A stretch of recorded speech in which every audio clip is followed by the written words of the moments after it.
I'm making my version of Runzas. If you don't know what a Runza is, you have to Google it.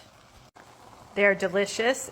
This is not authentic. I'll put the recipe at the end that I originally used, and then I kind of changed it up too. This is cabbage. I have Italian sausage and 2 pounds of hamburger, cabbage, onion, salt and pepper. Oh, and like really finely chopped up mushrooms, almost like ground in the food processor.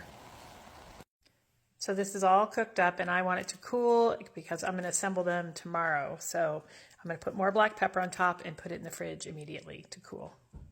You can't see the mushrooms because they're literally ground up in there. You can leave them bigger. I have before, but this time I thought I'm just going to ground them up. The dough is super easy and delicious for the Runzas. You're going to put 2 cups of water, 2 packs of yeast. This is warm water, I should have said that. A half a cup of sugar. I'm going to put the recipe below and at the end a screenshot. And a teaspoon and a half of salt. Now you're going to stir that. You just stir it until it's dissolved. We're going to add an egg and a 1/4 cup of butter. The recipe, I think, calls for shortening, maybe. I don't know, but we're using butter. Stir that in. The recipe calls for margarine. It's an old recipe. I never use margarine, but if you want to use margarine, go ahead. That's it. Then you're going to add in your 6½ cups of flour and stir it up. I like to just mix it up with my hands. It's a really soft, nice dough. Then you're going to put this in the fridge for 4 hours. It doesn't say to spray the bowl with oil, but I always do. And it doesn't say to cover it, but I do. And I put it in the fridge for 4 hours. So the dough rose to the top of the bowl. I forgot to show you. I pulled it out. I cut it in half, and I'm going to roll this out. So you get that rolled out to a rectangle, oblong kind of shape. And you're going to cut it down the middle, both ways. Then the recipe says you get 8. I got 8 out of the first batch. This is the second, so just cut it into 8 slices. Some are bigger, it's okay.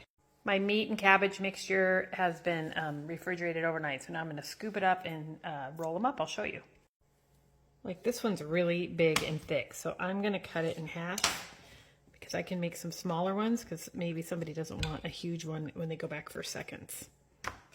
So roll that out. And you're going to put a little pepper jack cheese on the bottom. And put your meat in there and kind of shape it. You want it pretty full. Wipe your hands. And then pull up each corner. Just pinch the bottom. Pinch, pinch, pinch. And then you can shape it into kind of a Runza shape. This is a baby one, but this is perfect because like I said, I have a tray of bigger ones I'll show you when I'm done. But sometimes you just want one more, and this is a perfect size. Here's the final trays. I'm going to cover them with saran wrap and put them in the fridge. Here they are, this little underdone, and here's the inside, cheesy, hot, yummy.